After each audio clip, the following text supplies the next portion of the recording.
CD Projekt Red's senior lead weapon artist has apologized for claiming that criticism of Assassin's Creed Shadows is valid.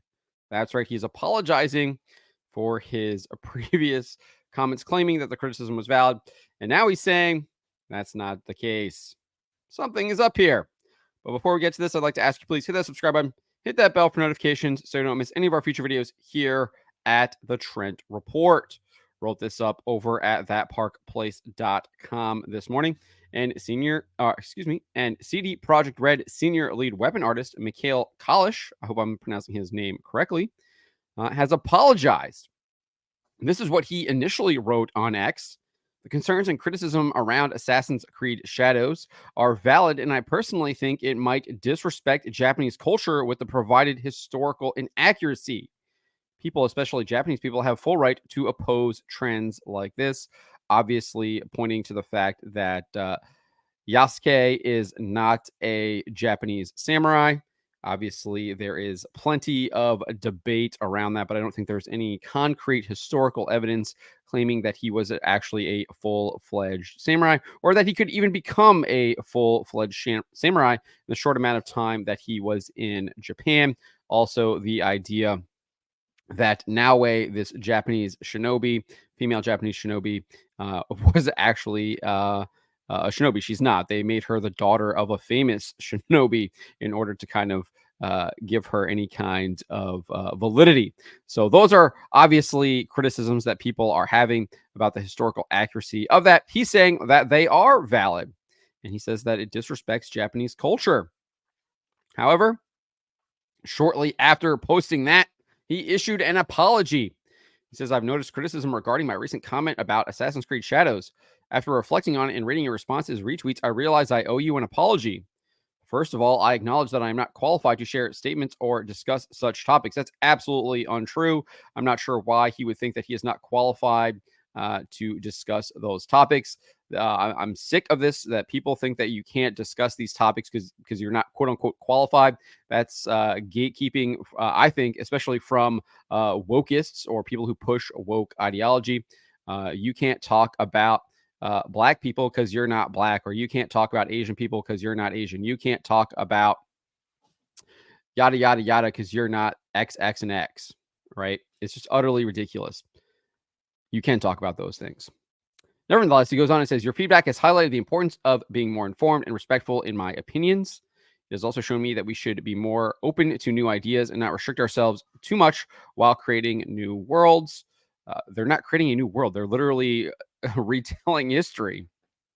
They literally say in their promotional trailer that they wanted to stay true to the history of Japan. So they're not creating a new world. They're trying to retell history. That is exactly what they're doing. They're following in the footsteps of Lucasfilm and their famous words from The Last Jedi: let the past die, kill it if you have to. And they're killing it by rewriting it, because the original history is no longer there. They've rewritten it, and that's exactly what they're trying to do here. Now, he goes on and says, we all draw inspiration from a wide range of media, and that's great. I appreciate your patience and understanding. I've learned something valuable and will strive to do better in the future. I'm looking forward to the next Assassin's Creed. The setting intrigues me a lot. Despite claiming he read criticism of his original post, it does not appear he's allowing as much criticism on his apology post because he's locked down his account. You can see here his account has been locked down. So clearly, only people who are following him, 600 or the 6,508 people that are following him, can see what he's actually posting. It has been locked down, so people cannot actually reply to this apology. So I think that calls into question the sincerity of his apology, given it happened so quickly and reads like a corporate PR statement, which it does. This reads like a corporate PR statement. It doesn't read like him actually apologizing just because he put a bunch of emojis in there now. I would not be surprised if the corporations have tried to find ways to like make it look like it's real, but it just looks completely fake. Like he just turned on a dime, right? Absolutely don't buy it whatsoever. Mark Kern, aka Grums, speculated that Kalish was bullied into posting the apology. This is what he wrote. Senior lead 3D weapons artist at CD Projekt Red get bullied into changing his stance on Assassin's Creed. The dev pressure out there to conform is immense, and if you don't play ball, you will get pushed out. Nobody in AAA gaming is free to speak. I have so many friends and contacts who tell me they will lose their jobs if they say anything. And I think this is absolutely 100% true. I think that College probably was indeed bullied, probably had a talking to from upper management at CD Projekt Red. And we'll get into that a little bit here, but let's continue with what Grum says. He previously reported that at Activision, the company's reviews and bonuses are determined by how hard you DEI. He says your bonus and review depend on how hard you DEI. DEI officers are installed on every dev team to ensure the message. So I actually did some digging into this. Activision has a 2023-2024 diversity, equity, and inclusion report. The report details that the company tracks representation and inclusion data on all of its employees. That's right. Like this slide right here says that the company started measuring every employee's sense of belonging through an inclusion score. They have a score. It's called inclusion score. They are ranking their employees. They are tracking their employees through what they are calling an inclusion score. And they say that this score is a quantitative measure of the extent to which employees feel welcomed, valued, and included within the organization.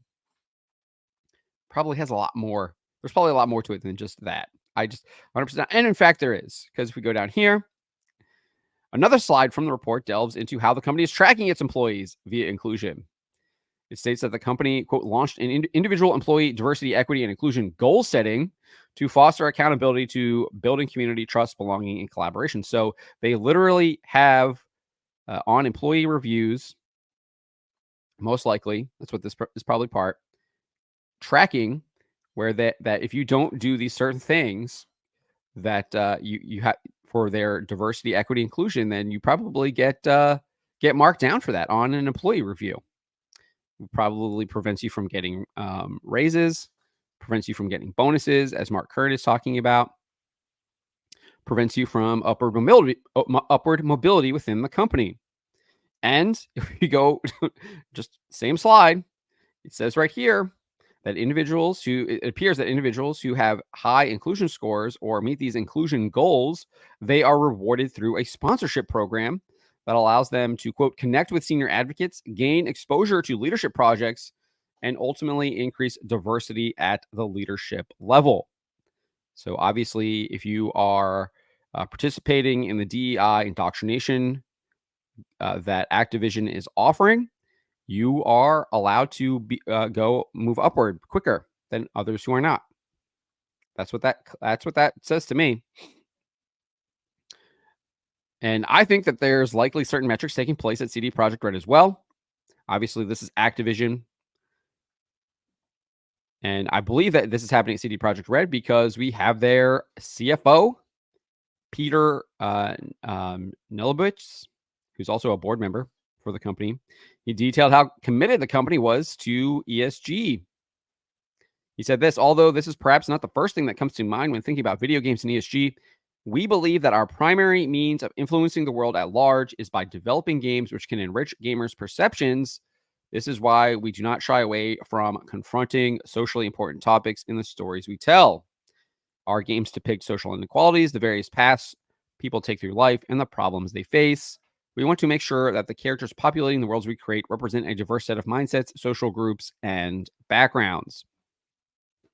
Just like, I don't know why you would go about thinking this is the best way to create a game. Any of the most famous people that have written anything of historic, you can talk about Tolkien, you can talk about C.S. Lewis, Shakespeare, any of the Greek playwrights. I don't think that they set about creating fictional stories by wanting to represent a diverse set of mindsets, social groups, and backgrounds into their tales, their stories. They do not talk about that at all. This utterly ridiculous. Clearly, it leads to disastrous storytelling. We've seen that, and financial results too. We've seen that with obviously the most recent Suicide Squad Kill the Justice League, $200 million failure over there at Warner Brothers. I do not think this is how CD Projekt Red was approaching its games when they were making the Witcher series. I don't think that's how they were approaching it with Cyberpunk 2077 either. Clearly, I think this is how they're approaching it now with their new Witcher series and everything else that they are creating. And so that's just kind of how they're putting it into their games. But I do think they have employee stuff here too, because Nelobwitz also says this. He confirmed the company has, quote, a range of internal training courses employees participate in to be trained in ESG thinking. So they clearly have something similar to what Activision has here. He's talking about internal training courses. So I would think that they are indoctrinating their employees as well. So I'm not surprised if Mikkel, what is his last name here? Mikhail Kalish. I'm not sure if I'm saying it right. I'm not be surprised if he got a talking to from upper management at CD Projekt Red, telling him to issue an apology. You cannot post that. You cannot do that. And I think this just kind of exposes CD Projekt Red for what they are. I think this puts a black mark on them moving forward. I think that this is very unsettling for whatever they have planned for their new Witcher saga. And it's probably not off to a good start here when it looks like you're clearly coming down on your employees, because I don't think that this is genuine or sincere at all. This feels totally contrived, uh, totally fake. I just don't think that you go from writing something like this to writing something like this within 48 hours. Your opinion probably wasn't changed that much, and especially like claiming that you were reading a bunch of responses and retweets, and then you literally lock your account after you post the apology. It's just utterly ridiculous. I don't believe it whatsoever. But let me know what you guys make of this. What do you make of his apology? What do you make of this idea that he was likely bullied into it? And what do you think this says for the future of CD Projekt Red and the games that it is making? I have a feeling this company might be going the way of Volition very shortly, or maybe Arcane Austin. We will see. Let me know in the comments below. Remember to always be charitable to each other, but to always speak the truth.